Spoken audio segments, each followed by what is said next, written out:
네, 반갑습니다. 저는 KSN의 이지훈 대표라고 합니다. 몇백억 규모의 매출을 만드는 과정을 간단하게 알 수 있을까요? 생각했는데 가장 중요한 게 동적 성장과 성장입니다. 이게 무슨 의미냐면 2030 사업하는 사람들이 그러니까 멀티를 갖거든요. 사실 몇백억 규모의 매출을 만드는 이 노하우 같은 게 있을까요? 네, 안녕하세요. 네, 반갑습니다. 네, 안녕하세요. 네, 오늘 본격적인 인터뷰 시작에 앞서서 먼저 자기소개 먼저 부탁드릴게요. 네, 반갑습니다. 저는 이제 STN을 운영하고 있는 주식회사 STN의 이지훈 대표라고 합니다. 반갑습니다. 와, 네, 단순히 회사를 운영하시는 게 아니라 사실 지금 책을 집필하고 있고 이제 마무리 단계인 걸로 제가 알고 있는데 네. 혹시 앞으로 나올 책에 대한 소개도 가능할까요? 네, 일단 책은 제가 생각하고 있는 철학이라든지 사업에 필요한 여러 가지 것들을 그런 사업 초기에 있는 분들이나 저하고 좀 유사한데 생각이 조금은 다른 분들에게 도움이 되고자 하는 의미에서 책을 준비하고 있습니다. 책을 쓰게 된 이유를 알 수 있을까요? 우선 사업을 하다 보면 생각들을 많이 하게 되고 저는 아무래도 저의 수준보다 이상의 분들이 한 분 한 분이 정말 저 도서관이고 그냥 작가다 그런 생각을 하고 있는데 그런 또 기회가 이렇게 와서 도움을 받으면서 책을 쓰고 있는 거죠.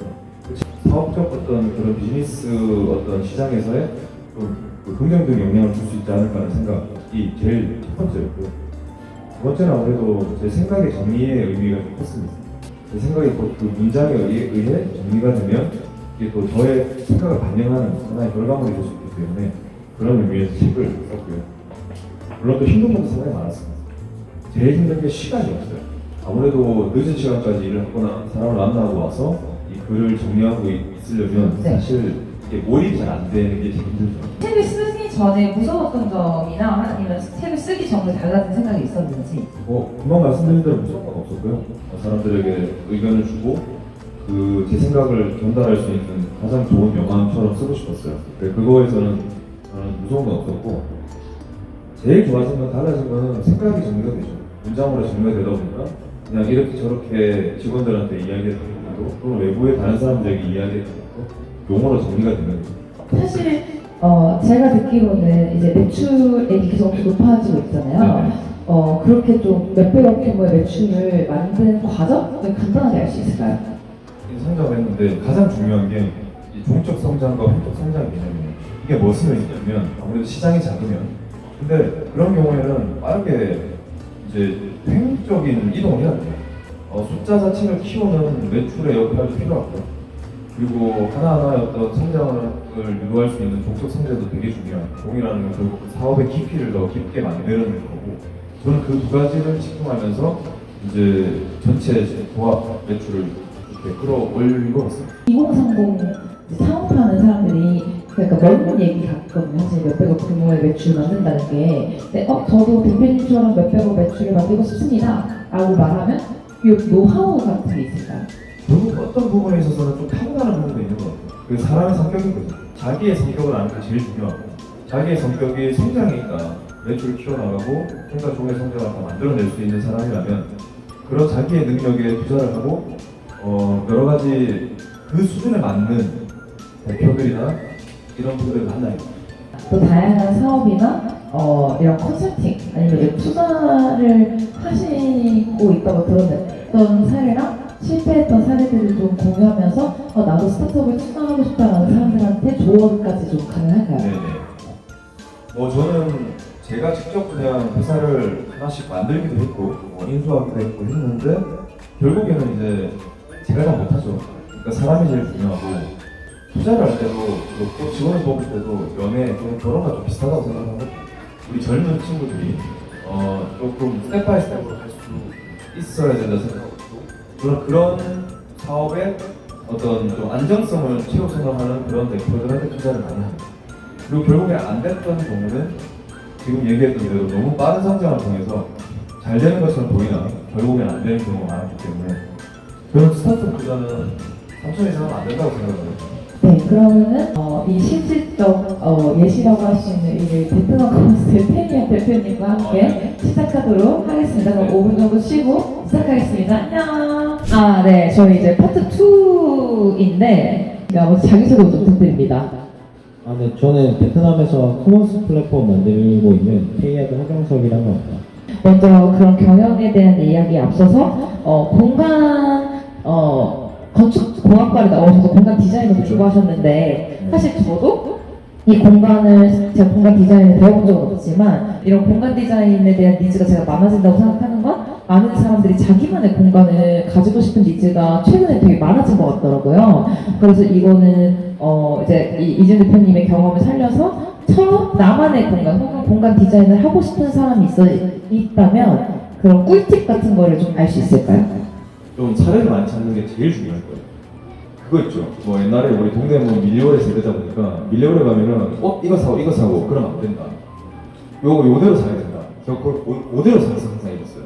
그것처럼 핀트레스트 이것저것 찾으면 안 되고 그 공간을 공부를 하면 그 공간 그대로 보여주고 요것처럼 해야지. 입구는 여기처럼 뭐는 여기처럼 이러면 공간의 정체성이 사라져요. 공간 구성에서 제일 중요한 거는 동선이에요.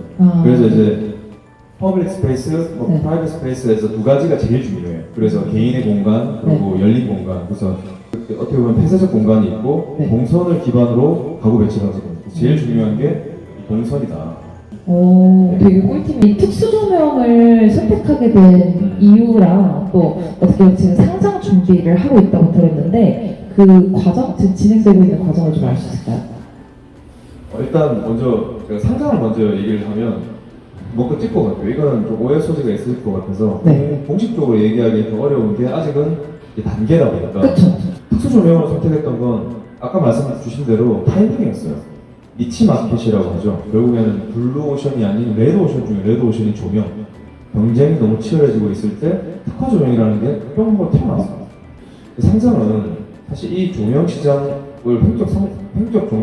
동적 성장을 통해서 매출을 이제 유역대 이상으로 키워올 수 있었는데 중요한 건 이게 끝이 아니라 저희는 상장을 통해서 헬스케어가 실버 비즈니스로 회사를 키우기 위해서 상장한다 이렇게 보시면 되겠습니다. 20대, 30대 창업하는 사람들이 막연하게 저 그냥 상장하는 회사의 대표가 되고 싶습니다. 이렇게만 생각을 하는데 내가 하는 사업이 상장을 하고 싶은데 제가 어떤 것도 준비해야 될까요?를 어떤 20대 청년이 이준 대표님께 질문을 한다면 어떤 얘기를 좀 해주실 수 있을까요? 뭐 방법론은 참 많습니다. 코넥스 갔다가 갈 수도 있고 또는 뭐 기술품의 상장 뭐 이런 것들이 상장에 대한 기술적인 부분들은 많습니다만 제일 중요한 건 결국 왜가 될 거예요. 왜 상장을 해야 되냐? 그러면 질문에 대한 대답이 상장이라는 건 결국에 제 돈이 아니라 누군가의 돈을 통해서 그 기회를 얻는 거거든요. 하나의 어떤 목표가 될 수 있으면 열심히 사는 근거가 될 수 있으니까 그 하나의 어떤 새로운 시작이다라고 보시는 게 그분들에게 대답이 될 수 있고 그러면 뭐 저는 현재 이 상장할 때까지는 어떤 비즈니스를 검증해내고 그게 곱하기 100, 곱하기 1000이 됐을 때 돈이 되겠다.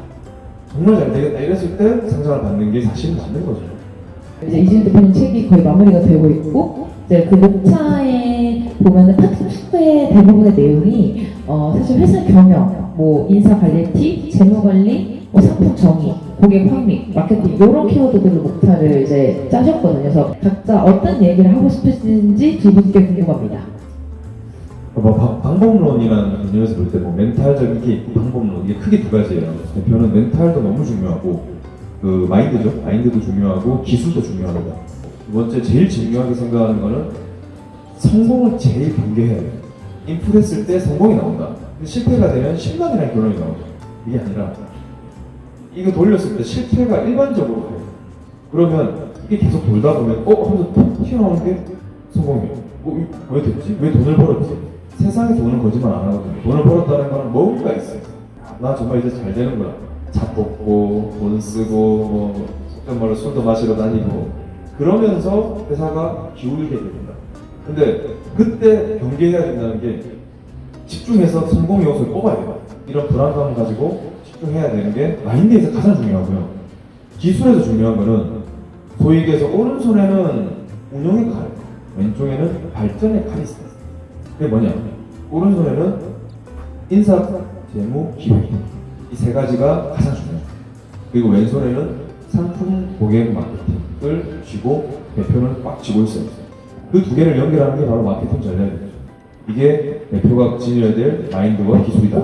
이렇게 얘기할 수 있습니다. 요즘의 포커스는 MZ세대에 대한 키워드가 되게 많고 ESG 경영에 대한 트렌드가 되게 많은 것 같아요. 그래서 제가 일단 저는 MZ세대인 것 같아요. 아직 저는 MZ세대고 이 두 분은 MZ세대를 다뤄야 하는 대표님들 입장인 것 같거든요. 그래서 요즘 저도 보면 이 공간에서 대기업에서 MZ세대와 소통 간담회도 하는 걸 보면서 아 요즘 이 윗분들은 MZ세대와 소통하는 게 되게 중요하구나를 알게 됐었고 이 MZ세대를 다루는 뭐 전략 그리고 ESG 경영 지속 가능성이 있는 성장을 위해서의 이 회사의 비전을 두 분께 좀 듣고 싶습니다.